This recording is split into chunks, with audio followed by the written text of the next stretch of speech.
How to make perfect bacon every time. Start off with about a 4 or 5 pound chunk of pork belly, a 1 gallon bottle, canning bottle, and you'll mix in 1/3 of a cup of kosher salt and about 9/10 of 1 cup of white sugar. Uh, Fill it up to about here with hot water, mix it in real good, fill the rest up with cold water, and pour it on your bacon belly. And you're going to have a plastic tub like this that you're going to buy at the store that'll hold that bacon belly, and the water can go over it and it'll still hold it.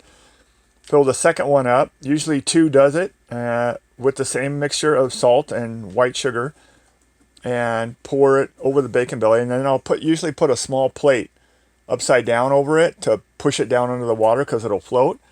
Brine it from 4 to 7 days. I don't really see any difference in the 4 to 7 days other than it might take on a little bit more salt. But at 4 days, it's ready to go. So brine it for 4 days. We do not use any nitrates. We never have. And we've been doing this for over 15 years.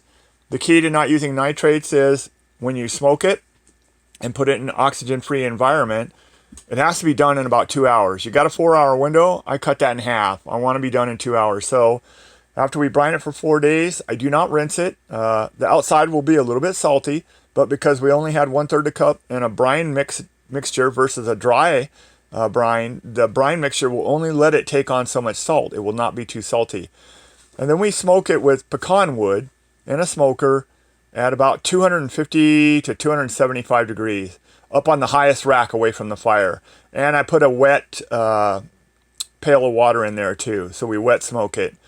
So it doesn't dry out. With the bacon cap down, or the pork cap down, try that one more time. With the fat cap down, and that protects the meat from drying out. A lot of people would say you want to put it upside down so that it drips on top.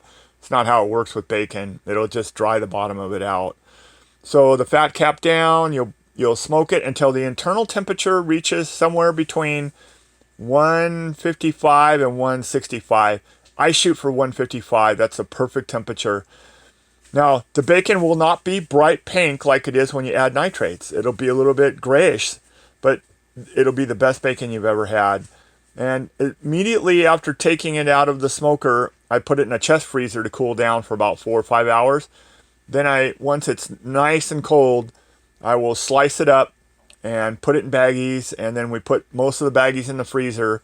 We'll leave one baggie out, and that'll be our bacon for the week. This has worked for us it probably took us almost 5 years to get this recipe. And you can add other stuff, but it won't be as good. I promise you. We've tried everything you can add.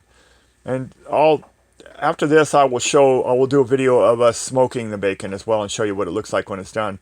And pecan wood, you cannot over smoke the meat like you can with an apple wood or a mesquite or anything. You will overpower the meat and the bacon will just take like smoke. But with pecan wood, it's very mild. And I'll usually use about 4 cups of wood, 2 cups in the beginning, it burns up, and then 2 cups again, and that burns up, and it's done. And so you smoke it for about the first hour, and then I just let it go until it's done. It'll have a nice dark brown tint to it. It'll be the best bacon you've ever had. Now, when you go to slice it, make sure it's darn cold, almost close to freezing. And slice off a couple thin slices, a couple medium slices, and a couple thick slices. Cook them up, see which one you like.